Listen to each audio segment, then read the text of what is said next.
عليكم ورحمة الله وبركاته. معاكم أبو مصطفى ورجعت لكم من جديد في جديد. النهارده حلقة مفيدة جدا لكل المربين ومحبين الكلاب، وخاصة مبتدئ التربية ولسه شاري جرو وعاوز يطعمه ومش عارف يطعمه ازاي، وهو بيسأل نفسه بديله التطعيم ليه؟ وبيسأل نفسه ده الناس هي اللي بتقول ادي التطعيمات. أقول لك لا يا باشا، لازم تدي تطعيمات حفاظا على حياة جروك وعشان يتمتع بصحة جيدة، ولو لا قدر الله قابله أي مضاد قابله أي فيروسات يبقى التطعيم ده مضاد، جزء من مضادات الفيروسات اللي هي هتقابله في المستقبل، وخاصة أمراض البرف والدستامبر. طيب، إيه هي التطعيمات ما هي أنواع التطعيمات والتطعيمات دي فوائدها إيه؟ هنتكلم كل ده، بس يا ريت تشترك معانا وتفعل زر الجرس عشان يوصلك كل جديد. التطعيمات هي عبارة عن 4 تحصينات أو 4 تطعيمات بتديها من أعمار الجراوي. في الأولى التطعيمات هي عبارة عن ثنائي وخماسي وثماني وسعار. طيب، في واحد بيقول لي يا باشا في تطعيم ضد الحشرات. أقول لك يا باشا ما فيش حاجة اسمها تطعيم ضد الحشرات. تطعيم الحشرات ده يا باشا هو حقنة مضادة للحشرات، إنما هو مش تطعيمات أبدا، ما يدخلش في نطاق التطعيمات. طيب، التطعيمات بتتاخد يا ابو مصطفى. ايه فوائد التطعيمات؟ التطعيم ده يا باشا بتديه للجرو عندك علشان الجرو بيكتسب مناعه من الفيروسات اللي هتقابلها في المستقبل، يعني بيبني حد ساقط منيع لاي مشكله او اي فيروس او اي امراض اللي هتقابل الجراوي في المستقبل. يقول له انا يا باشا واخد يا باشا تحصين اللي انت كده كده هتجيلي، لو جيت لي يبقى انا واخد فكره عنك. تمام. طب ايه انواع التطعيمات دي؟ بتتاخد على اعمار ايه؟ اقول لك بتتاخد على اعمار ايه. وكل واحد في التربيه او هو في التربيه بيبقى ليه ثقافات في اوقات التطعيمات، يعني في اوقات اخذ التطعيمات للجراوي. وفي برضه من الساده الدكاتره البيطريين برضه ليهم كل واحد ثقافات في مواعيد حقن التطعيمات للجراوي.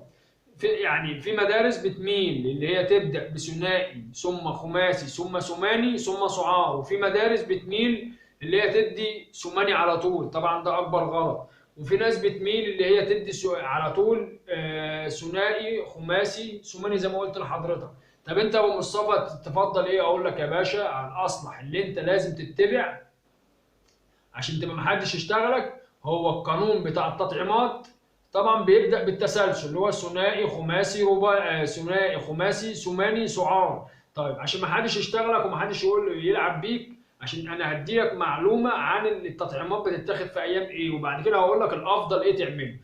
المعلومه اللي انت التطعيمات اللي انت هتاخدها اللي هي الجراوي بتاخدها اول ما يتم الجرو عمر 35 يوم بتديله ثنائي، بعد 21 يوم بتدي خماسي، بعد 21 يوم بتدي ثماني، بعد 21 يوم بتدي السعار اللي هو ضد مرض السعار.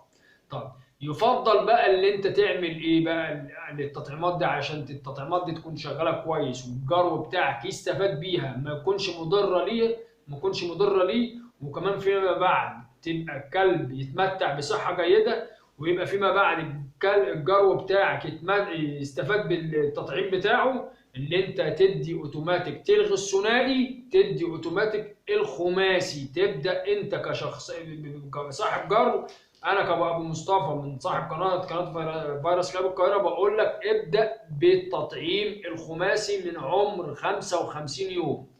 ده افضل صد منيع وافضل واقي مضاد اكسده للفيروسات اللي هتقابل الجراوي، مثل مرضين وخاصه مرض البرف والدستمبر، لانه دول هم المرضين اللي هم القاتل للجراوي. يبقى انت هتبدا بالتطعيم الخماسي، لان التطعيم الخماسي الماده الفعاله في التطعيم الخماسي بالنسبه لمرضين البرف والدستمبر الماده الفعاله فيه بتركيز 100%. بالنسبه للمرضين دول بيقضوا على المرضين دول، بيعملوا حد ساقط منيع بالنسبه للجراوي في عمر 55 يوم. وبعد 21 يوم تدي التطعيم الثماني. يبقى انت ركز هنا يا باشا عشان المعلومه تكون وصلتك. هتدي انت، انا بنصحك اللي انت تدي التطعيم الخماسي، انا بنصحك اللي انت تدي التطعيم الخماسي بعد عمر 55 يوم، وبعد عمر 55 يوم تدي التطعيم الخماسي، وبعد كده 21 يوم تدي التطعيم الثماني، لان الثماني هنا بيبقى التطعيم بتاعه بالنسبه للخماسي بيبقى اضعف بالنسبه لمرضين البرد البرف والدستامبر. طب اشمعنى يا ابو مصطفى يعني بتخلينا ندي السوماني بعد كده؟ لان السوماني الماده الفعاله بالنسبه لمرضين المرض البرف والديستمبر اللي هم بيهددوا حياه الجار في الاعمار الاولى بتبقى النسبه بتاعتهم بتبقى ضعيفه شويه. طيب بعد كده بتدي بقى مرض بتدي تحصين السعار بعد عمر 4 شهور. عند عمر 4 شهور بتدي تطعيم السعار وبتعيده بعد سنه.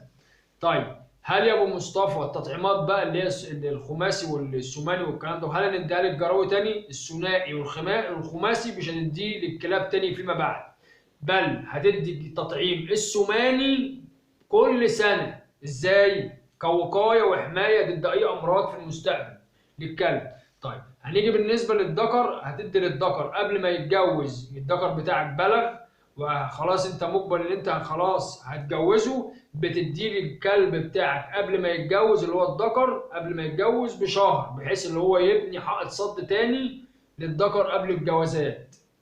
هتديله بقى هنا ساعتها السوماني، وكده خلاص بتبقى ايه، بيبقى كويس معاه. طب هل يا ابو مصطفى كل ما هيتجوز هديله بقى تطعيم بقى يا سوماني؟ اقول لك لا يا باشا، هو بس الكلب بتاعك بعد ما كبر واكتسب المناعه اللي هي المضاده بتديله انت قواقي ورعايه صحيه بالنسبه له، اللي انت بتعيد الانشطه المناعيه ليه. وبعد كده بتجدد كل سنه، بس مفيش مشكله، بتديه قبل الجوازات قبل ما انت تنوي اللي انت تتجوز بشهر. بعد كده بقى طول السنه جوز زي ما انت عاوز. طيب بالنسبه للنتايات، عندك نتايات داخله على حيض قبليها بشهر برضو بتديها التطعيم السوماني، بحيث لو انت النتايه داخله على حيض وهتجوزها يبقى النتايه واخده كل الاجساد المضاده لاي فيروسات، وبالنسبه للجراوه بتاعتها بحيث لما تخلف وتبقى الجراوه بتاعتها برضو تتمتع بمناعه عاليه، لان طبعا المناعه بتاعت الجراوه بتكتسبها منين؟ من الام. طبعا الام لازم برضو تكون واخده التطعيم السوماني قبل ما قبل ما تحيض وهي تكون داخله على الجواز، عشان يكون الحياه الام تكون كويسه، وبالتالي بتنقل طبيعه الحياه بتاعت الام، طبيعه الحياه الكويسه دي بتنقلها لمين؟ للجراوه. علشان كده الجراوه بتبقى برضو تتمتع بصحه جيده، لان الجراوه بتاخد المناعه وبتكسب المناعه والفيتامينات من من الام. يبقى يا باشا هنا كده يكون المعلومه وصلتك، يا ريت تكون المعلومه وصلتك. ولو عوزت اي حاجه اتصل بيا فون، رقم تليفوني 010 22417513، او تبعت لي في التعليقات وانا بتصل وانا ارد عليك في فيديو مخصوص لي.